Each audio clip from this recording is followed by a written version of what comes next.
Assalamualaikum warahmatullahi wabarakatuh. Salam sejahtera bagi kita semua. Nah, materi pokok kita pada pertemuan kali ini yaitu perkembangan kehidupan politik dan ekonomi bangsa Indonesia pada masa awal reformasi. Sebelum kita masuk ke materi pokok kita akan membahas tentang bagaimana awal lahirnya gerakan reformasi.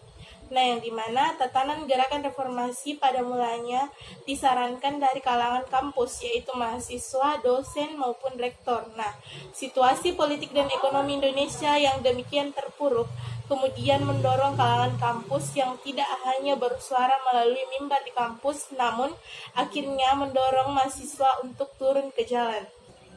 Selain itu, krisis finansial Asia yang terjadi sejak tahun 1997 menyebabkan ekonomi Indonesia melemah.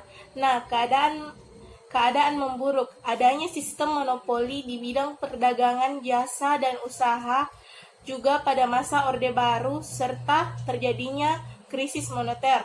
Nah, selain itu, faktor lain yang menyebabkan terjadinya gerakan reformasi ini yaitu ketidakadilan dalam kehidupan politik, ekonomi, dan hukum pemerintahan Orde Baru yang dipimpin Presiden Soeharto selama 32 tahun yang ternyata tidak konsisten dan konsekuen dalam melaksanakan cita-cita Orde Baru.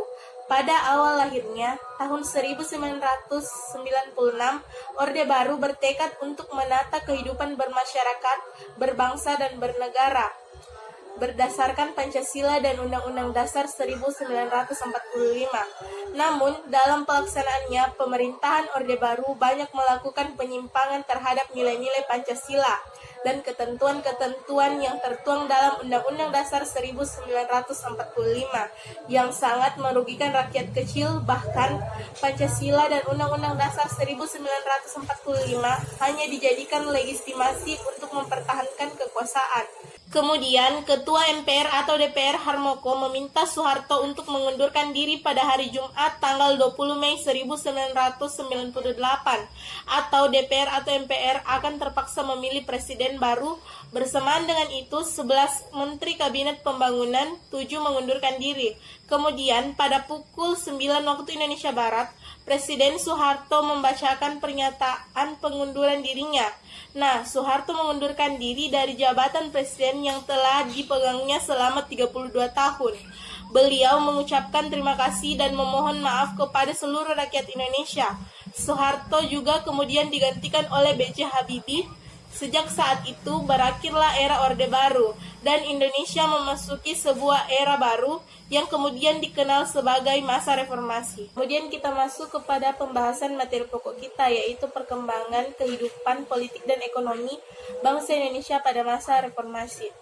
Nah, yang dimana pada perkembangan politiknya yaitu setelah Presiden Soeharto menyatakan berhenti dari jabatannya sebagai Presiden Republik Indonesia pada tanggal 21 Mei 1998. Pada hari itu juga Presiden B.J. Habibie dilantik menjadi Presiden Republik Indonesia ketiga di bawah pimpinan Mahkamah Agung di Istana Negara.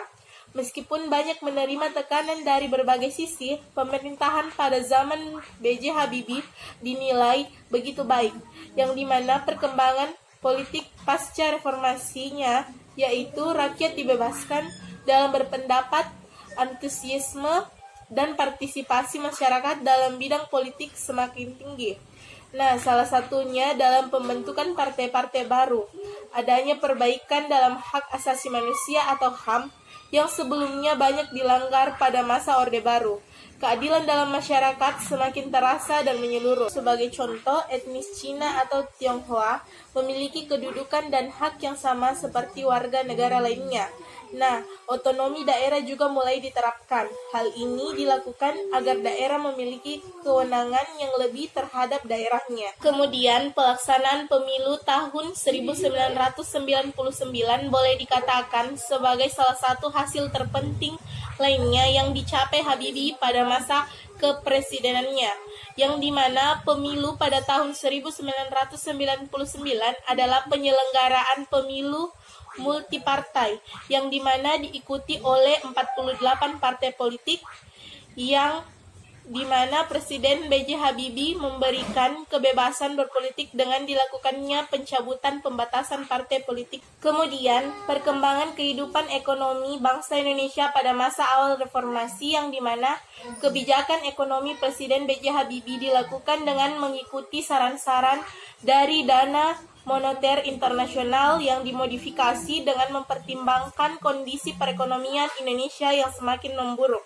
Nah, reformasi ekonomi mempunyai 3 tujuan utama, yaitu yang pertama, merestrukturisasi dan memperkuat sektor keuangan dan perbankan, yang kedua, memperkuat basis sektor real ekonomi, dan yang ketiga, menyediakan jaringan pengaman sosial bagi mereka yang paling menderita akibat krisis. Kemudian, secara perlahan Presiden Habibie berhasil membawa perekonomian melangkah ke arah yang jauh lebih baik dibandingkan dengan keadaan ekonomi yang sangat buruk ketika terjadinya pengalihan kepemimpinan nasional dari Soeharto kepada Habibie, yang dimana pemerintahan Habibie berhasil menurunkan laju inflasi dan distribusi kebutuhan pokok mulai kembali berjalan dengan baik. Selain itu, yang paling signifikan adalah nilai tukar rupiah mengalami penguatan secara simultan hingga menyentuh angka 6.700 rupiah per dolar AS pada bulan Juni tahun 1999, padahal pada bulan yang sama tahun sebelumnya masih sekitar 15.000 rupiah per dolar AS. Dan pemerintah telah melaksanakan program jaringan pengaman sosial atau JPS. Program jaringan pengaman sosial, terutama di bidang kesehatan dan pendidikan, telah banyak membantu masyarakat miskin dalam situasi kritis. Pada masa Presiden B.J. Habibie, pembangunan kelautan Indonesia mendapat perhatian yang cukup besar, yang dimana pembangunan kelautan merupakan segala sesuatu yang berkaitan dengan pembangunan wilayah perairan Indonesia sebagai wilayah kedaulatan dan yurisdiksi nasional untuk didaya gunakan dan dimanfaatkan bagi kesejahteraan dan ketahanan bangsa Indonesia.